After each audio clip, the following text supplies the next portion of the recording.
welcome to our presentation sessions. Today, we want to present about application of Gaussian elimination method in cafe operation.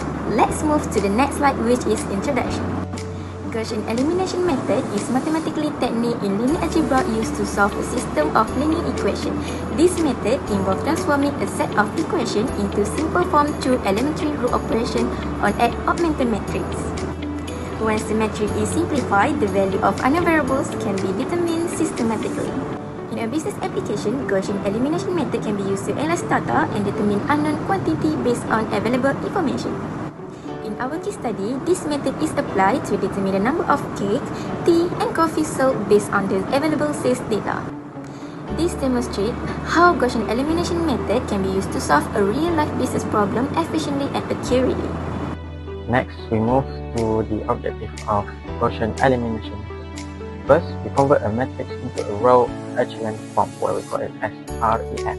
First, the primary technical goal is to transform the system augmented matrix into row echelon form. It means using specific row operation to create a staircase pattern of 0 in the bottom left corner of the matrix. Next, enable back substitution. Create a bottom-up structure where you can instantly solve the final variable, then plug it into the equation above to solve for the remaining unknowns in a chain reaction. Lastly, act as a system diagnostic. Instantly reveal the nature of the system, whether it has a unique solution, infinite solutions, or no solution at all. The cafe sells 3 main products: cakes, coffee, and tea over the course of 1 month. Let X represent the number of cakes sold, Y represent the number of coffee sold, and Z represent the number of tea sold. Cafe manager implements different pricing strategies, each week based on promotional campaigns. For the week 1, the selling price per unit is RM2 ringgit for cake and RM4 ringgit for coffee and RM1 ringgit for tea. The total revenue generated is RM196 ringgit. For week 2, the selling price per unit is increased to 5 ringgit for cake and 2 ringgit for coffee and 3 ringgit for tea. Total revenue is generated for 353. For week 3, the selling price per unit is RM1 ringgit for cake, 5 ringgit for tea, coffee, and 2 ringgit for tea. So the total revenue generated is RM226. Based on the information above, we form a system of 3 linear equations involving the 3 variables x, y, and z. Determine the number of units of cake x, coffee y, and tea z sold by the cafe using the Gaussian elimination method. Next, I will continue with methodology to solve this problem. Step 1, we define the variable of x represent as cake, y represent as coffee, and z represent as tea. Step 2, produce linear equation from the problem statement before changing into an augmented matrix form. Based on problem statement, the first linear equation is 2x plus 4y plus z equal to 196. The second linear equation is 5x plus 2y plus 3z equal to 353. And the last equation is x plus 5y plus 2z equal to 227. Step 4. Transform the augmented matrix into REF, which is row echelon form, and using Gaussian elimination method.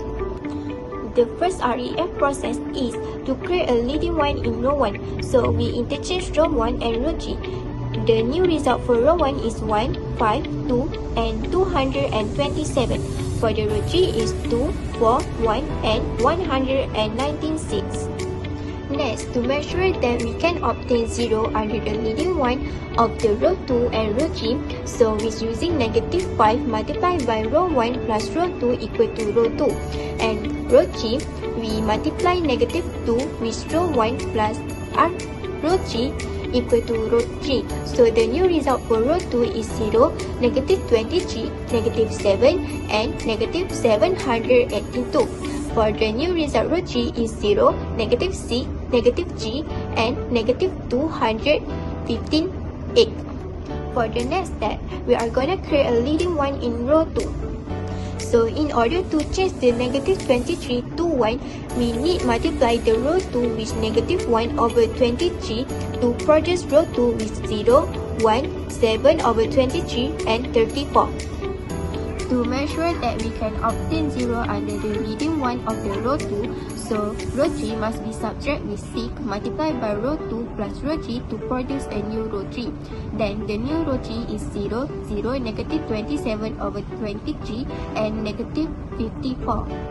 The next step is to multiply negative 23 over 27 with the row 3 to produce 0, 0, 1 and 46. Since we obtain all leading one in each row, this means that we have done all of the REF process. Step 5. We convert REF to a system linear equation which is z equal to 46, y plus 7 over 23, z equal 34, x plus 5y plus 2z equal to 127. Then, solve the linear equation using back substitution. We got z equal to 46. So, to get y, we substitute z equal to 46 into y plus 7 over 23 multiply with 46 equal to 34. So, we get y equal to 20. Next, to get x, we substitute z equal to 46 and y equal to 20 into equation x, which is x plus 5 multiply with 20 plus 2 multiply with 46 equal to 227. So we get x equal to 35. So based on the solution, here are the results, which are x, the quantity of cake is 35 so, and y, the quantity of coffee is 20 so, and z, the quantity of tea is 46 so. Based on the finding, we are successful determining the quantity of cake, coffee and tea by using Gaussian elimination method. The sixth data reveals that Z, which is tea, was the most popular item with 46 units sold. This indicates a high demand for tea among customers during this period. Followed by cake, which is X with 35 sold, showing a strong performance as a complementary food item. While coffee, which is Y, had the lowest sales data with the 20 units sold. In conclusion, by applying Gaussian elimination method, we were able to determine the sale of cakes, coffee and tea systematic and accurate. By converting the information into an augmented matrix and performing row operation, the value for each item were successfully obtained. The study showed that mathematical concepts learned in MAT263 can be applied in real-life business situations to analyze and solve problems efficiently.